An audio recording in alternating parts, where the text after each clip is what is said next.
ሰላም ጤና ይስጥልኝ ተመልካቾቻችን ከፕራይም ሚዲያ የሳቱ መረጃዎች ይዘን ቀርበናል ከመረጃዎች ጋር ታደሰ ታምራት ነኝ ኢጋድና ጀርመን በፍልሰት አስተዳደርና የርንብለት ለውጥ ለመከላከል ያላቸውን ስትራቴጂያዊ አጋርነት እንደሚያጠናክሩ ገለጹ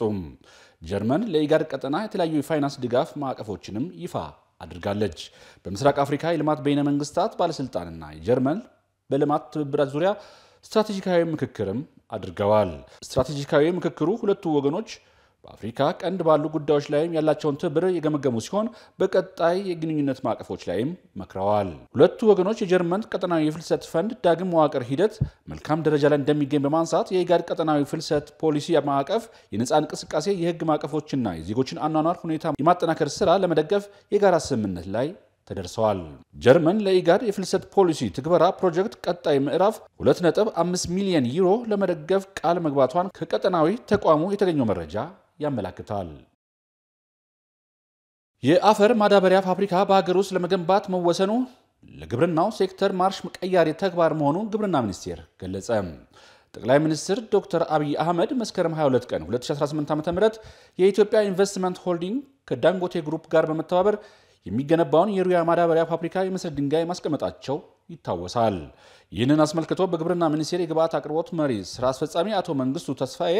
ፕሮጀክቱ በአገራችን የመጀመሪያ በመሆኑና በዘርፉ የሚስተዋሉ እክሎችን በማድረቅ ረገድ የጎላ ሚና እንዳለው አንስተዋል እንደ ሀገር ዘርፈ ብዙ ጥቅም እንዳለው ጠቁመው በተለይም ለግብርናው ዘርፍ ማርሽ ቀያሪ ትልቅ ተግባር ስለመሆኑ በአጽንኦትም ገልጸዋል ቀዳሚው የግብርና ዘርፍ ተልዕኮ ምርትና ምርታማነትን መጨመር መሆኑን እና ለዚህ ደግሞ ግብአት ወሳኝ መሆኑንም አንስተዋል ተልዕኳችን በሚፈልገው ልክ ለማሳካት የአፈር ማዳበሪያ ፋብሪካ በሀገር ውስጥ መገንባቱ ቁልፍ ጉዳይ ነው ሲሉ ገልጸዋል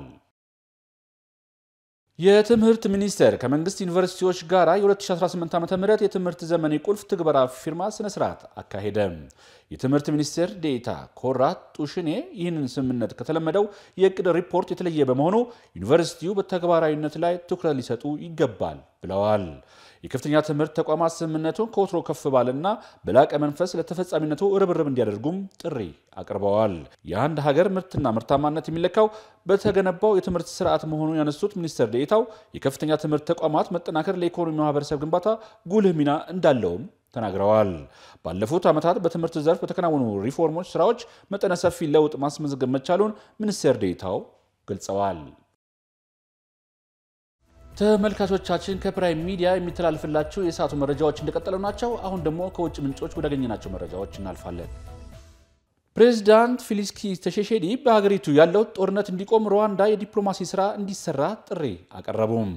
የዲሞክራቲክ ሪፐብሊክ ኮንጎ ፕሬዝዳንት ፌሊክስ ተሼሼዲ በብራዚልስ በተካሄደው ኢንቨስትመንት መድረክ ላይ ንግግር በማድረግ የሩዋንዳ አቻቸውን የኤም23 አማጽያን የሚያካሂዱትን አመጽ ለማስቆም እንዲረዳቸውም በይፋ ተማጽነዋል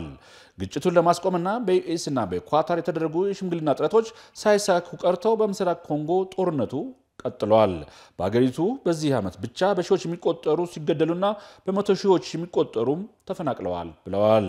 ተሼሼዲ በብራዚልስ በተካሄደው በግሎባል ጌትዌይ ፎረም ላይ ሰላም ለማስፈን ጥረቶች ለማድረግ አሁንም አልረፈደም ብለዋል በዝግጅቱ ላይ የተገኙት የሩዋንዳው ፕሬዝዳንት ፖል ካጋሜ ሰላም እንድንፈጥር እጅን ወደርሶ መዘርጋቴ ይህንን መድረክ ለምስክርነት ወስደዋለሁ ብለዋል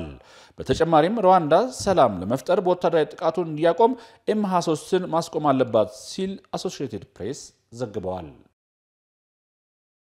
በእስራኤልና በሐማስ መካከል ሲደረግ የቆየው ድርድር በስምምነት ተጠናቀቀ በእስራኤልና በሐማስ መካከል በተካሄደው ቀጥተኛ ያልሆነ ድርድር ሸምጋዮች ሁለት ወገኖች በጋዛ ሰርጥ ያለውን ጦርነት ለማቆም የሚያስችል ስምምነት ላይ መድረሳቸው ነው ያስታወቁት የተኩስ አቁሙ በ72 ሰዓታት ውስጥ የእስረኞች ልውውጥ እንደሚደረግም ታውቋል በስምምነቱ የመጀመሪያው ምዕራፍ ከሁለት ወገኖች እስረኞች ይለቀቃሉ ሲሉ የኳታር የውጭ ጉዳይ ሚኒስትር ቃል አቀባይም ገልጸዋል ሐማስ በህይወት ያሉ የእስራኤል 20 እስረኞችን በአንድ ጊዜ ይፈታሉ በአምስት አቅጣጫ ወደ ጋዛ ሰርጥ ሰብአዊ እርዳታ የጫኑ መኪኖች መግባት ይጀምራሉ ተብሎም በስምምነቱ ላይ ተገልጿል ሐማስን ትጥቅ ማስፈታትና የጋዛ ሰርጥን ማን ያስተዳድራል የሚለው ጉዳይ ሁለተኛው የድርድር ምዕራፍ መሆኑን ሮይተርስ ዘግቧል ተመልካቾቻችን ከፕራይም ሚዲያ የሰዓቱ መረጃዎችን ይመስላሉ ሰላም